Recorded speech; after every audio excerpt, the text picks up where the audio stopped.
I'd like to share with you a few of my favourite tips for making sleeves easier to seam and easier to count your rows as you make your increases. So we're going to imagine that this is a sleeve and the garter stitch is the cuff, and we've decided now we're going to shortly be adding increases at the beginning and end of each row. So we're going to, before we get to the increase position, we're going to set up a marker yarn. I'm going to position the marker yarn 4 stitches from the edge. So I'm going to take my marker yarn and I'm going to pop it through between the needles 4 stitches from the edge. Now this is a very narrow sleeve, I only have 6 stitches in the middle. And when I reach 4 stitches from the other side, I'm going to take the opposite end of the same piece of marker yarn and bring it through. So they're both projecting at the front of the work. And now I'm just ignoring it. If you happen to be a left-hand yarn operator, you need to make sure that your marker yarn goes underneath the working yarn. If it goes on top like this, it won't get tucked in place. So we'll just pop it underneath the working yarn like so. Because this marker is going to be both a counter and it'll save us doing an awful lot of counting when we're checking up on our sleeve increases. So this particular sleeve began with 14 stitches, 4 to the right of the marker, 6 in the middle and 4 on the left, which is a total of 14 stitches. And we're going to keep the marker in that position so that we'll always know that there are 6 stitches in between and we don't need to keep counting those. Now I've got one more return row to do before we start making the increases. And we're not going to mess with our edge stitches, we're just going to purl them on purl rows, knit them on knit rows. This will make seaming much easier. This is going to be my first sleeve increase row, and I've decided that I'm going to do my sleeve increases 2 stitches from the edge on either side. This will leave me a very good selvage stitch up the edge and make seaming really easy with mattress stitch. And I'm not going to mess with those 2 edge stitches, so I'm going to knit the 2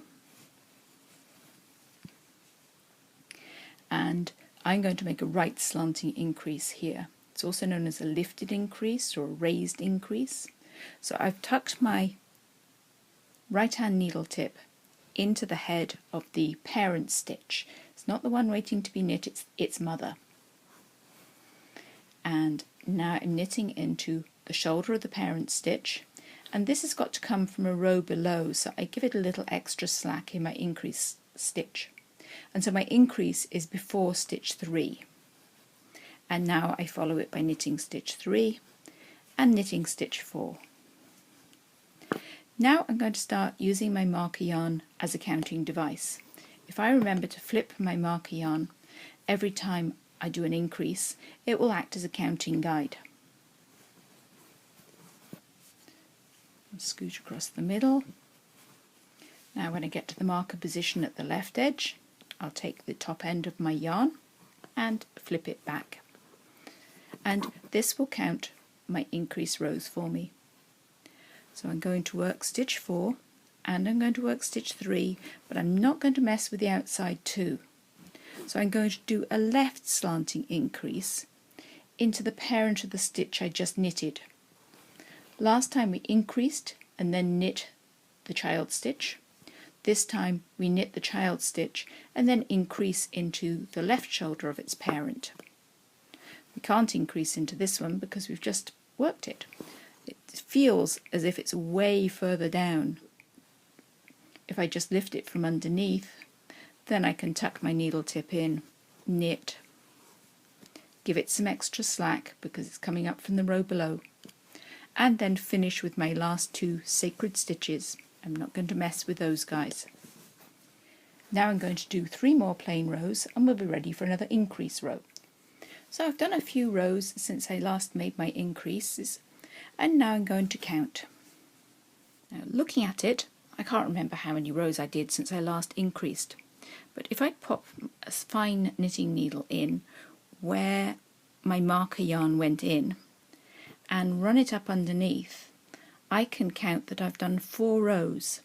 So the first one over the top of the marker was the increase row, plus 1, 2, 3 more. Most sleeves usually have increases on an even number of rows, so if this sleeve asked for increases every 4 rows, it's time for an increase row. So once again, just exactly the same.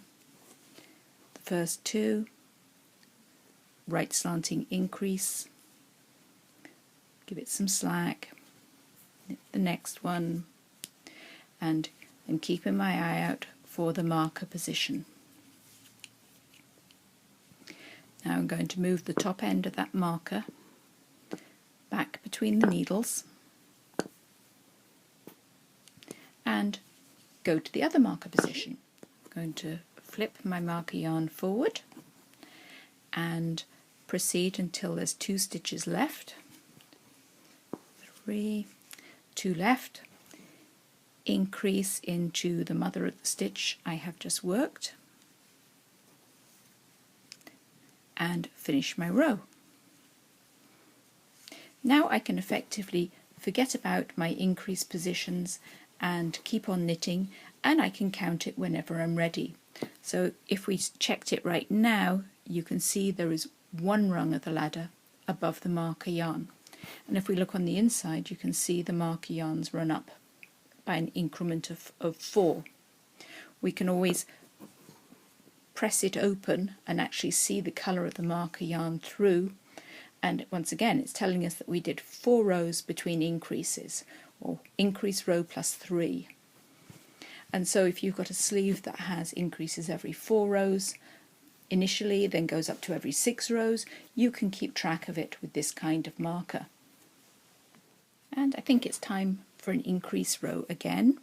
So if I tuck my needle in where the marker sticks out and run it up underneath, I can see I've done 4 rows since the last increase. So that's increase 1, 2, 3. And it should be as easy as that to count. So I'm going to do 1 more increase here, and then we'll look at the other ways that these marker yarns can help you. The markers tend to show more clearly on the back of the work, but you'll pretty soon get an idea. If you had gone too many rows, you'd see that that space was different to this space. And you can use this as a counting device for counting short rows or anything that you need to count. And we can tell by looking here that that was our first increase, that was our second increase, that was our third. So we should have added 3 stitches outside here. And so we had 4 to begin with, so there's my 4 plus the 3 I've added.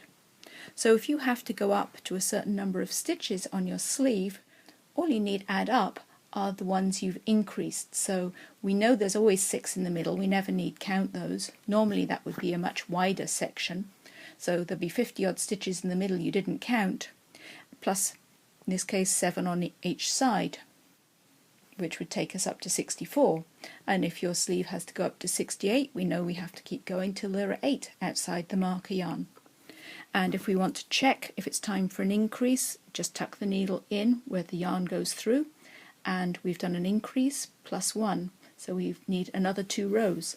Or if we were going up to a 6 row spacing now, we would add another 4 rows. But you don't need to remember anything, it just stays there and counts it for you.